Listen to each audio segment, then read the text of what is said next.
Dans la danse complexe de la politique mondiale, les relations entre les nations ressemblent souvent à un délicat exercice d'équilibre, en particulier lorsque la dynamique du pouvoir est asymétrique. Cela est particulièrement évident dans les interactions entre les nations dominantes et leurs homologues plus petits et plus vulnérables. Le besoin de protection, souvent né de vulnérabilité économique ou militaire, peut conduire les petites nations dans une position précaire, devenant dépendantes de leurs patrons plus puissants pour leur sécurité et leur stabilité. Cependant, cette protection a souvent un prix.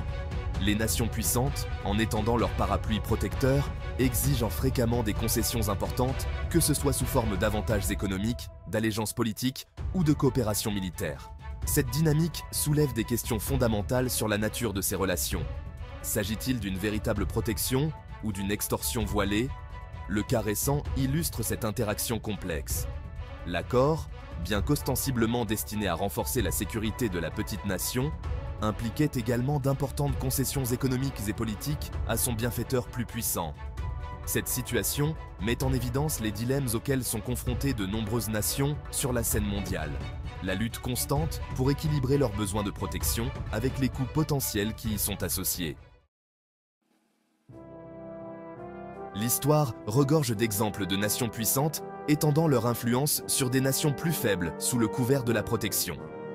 L'Empire romain offrait une protection à de nombreux royaumes et cités-États plus petits à travers l'Europe et la Méditerranée. Cependant, cette protection s'accompagnait souvent de l'attente de tribus et de soumissions politiques. De même, l'Empire britannique a établi un vaste réseau de colonies et de protectorats, justifiant souvent son expansion comme une mission civilisatrice. Ces arrangements servaient d'osso les intérêts économiques et politiques britanniques, souvent aux dépens des populations locales. Ces précédents historiques soulignent un schéma récurrent, la tendance des nations puissantes à tirer parti de leurs forces pour obtenir des concessions des États plus faibles. Si les justifications de telles actions peuvent varier, le principe sous-jacent reste constant. La protection a un prix.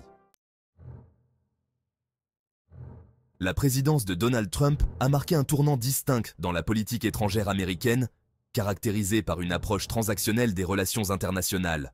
La doctrine « America First » de Trump mettait l'accent sur la poursuite des intérêts américains avant tout.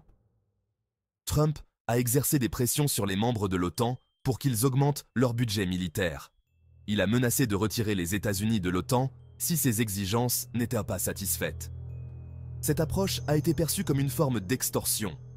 Elle a soulevé des inquiétudes quant à l'avenir de l'alliance transatlantique. Les États-Unis ont adopté une approche similaire avec la Corée du Sud et le Japon, exigeant des contributions financières accrues. Dans le paysage géopolitique contemporain, la dynamique du pouvoir et de la protection continue de façonner les relations internationales. L'essor de nouvelles puissances, comme la Chine, a introduit de nouvelles complexités dans l'équilibre mondial des pouvoirs.